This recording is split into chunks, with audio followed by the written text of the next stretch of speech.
दुनिया के इतिहास में शायद भर क्षत्रिय ही सिर्फ इकलौता कौम है जिसके वीरता और पराक्रम की गाथाएं दुश्मनों की लिखी हुई किताबों में अधिक मिलती है। भर वीरों अपनी वीरता तलवार पराक्रम के बल उस समय सबसे बड़ी शक्ति थे, जिनका सामना करने की हिम्मत मुगलों के सामने से कभी युद्ध करने की हिम्मत नहीं होती थी। वह तो अपनों ने पीठ में खंजर मारा, नहीं तो किसकी मजाल जो भरों को हरा दे। एक भर 100 मुगलों पर भारी थे। भरों ने जिस पर विश्वास किया वही लोगों ने विश्वासघात किया।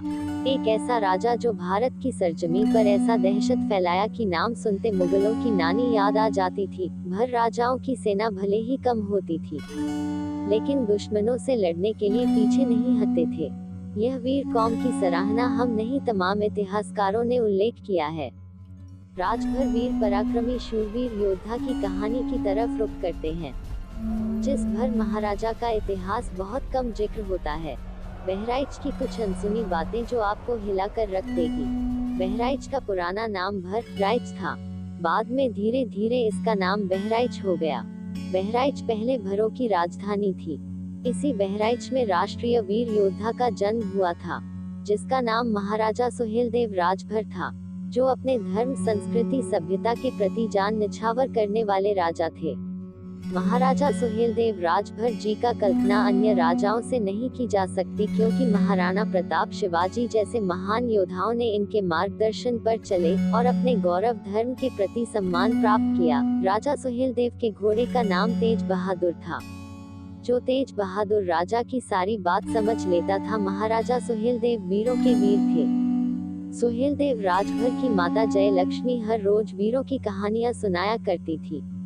इससे उनका मनोबल बढ़ता गया और इस तरह वीरों के वीर राजा की उपाधि प्राप्त हुई। महाराजा सुहेलदेव राजभर 16 साल की उम्र में राजगद्दी पर बैठे और अपने राज्य का कार्यभार संभाले। राजा सुहेलदेव राजभर बचपन से ही तलवार से खेलने का बड़े शौकीन थे।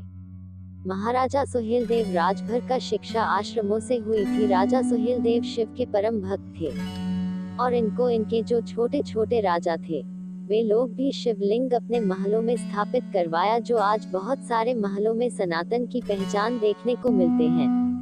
भारत शिवों ने भारत भूमि के हर स्थानों पर शिवलिंग स्थापित किया।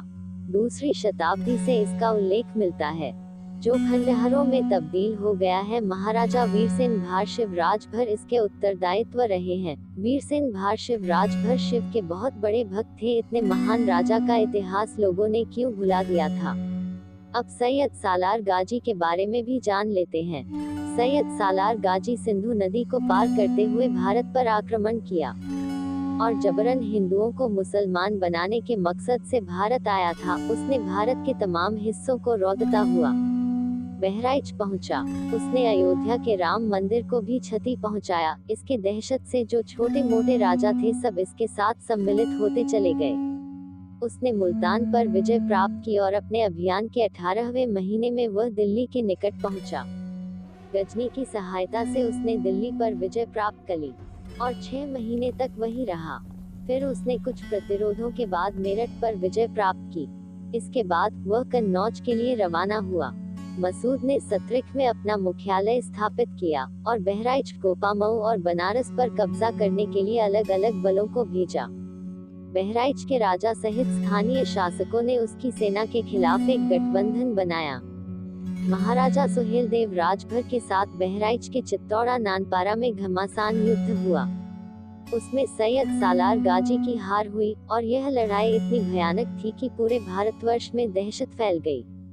और कहा जाता है कि जिस देश से आया था, उस देश के घर का एक एक चिराग बुझ गया था। कोई भी विदेशी आक्रांता भारत पर आंख उठाकर देखने की हिम्मत नहीं हुई। 250 वर्षों तक भर वीरों की वीर गाथा भारत में विख्यात है, लेकिन वामपंथी इतिहासकारों ने इन्हें अपने किताब में लिखने के बजाय इन्हें ऐसे अंधेरे में रखा कि राजा सुहेलदेव को बहुत कम लोग जानते हैं।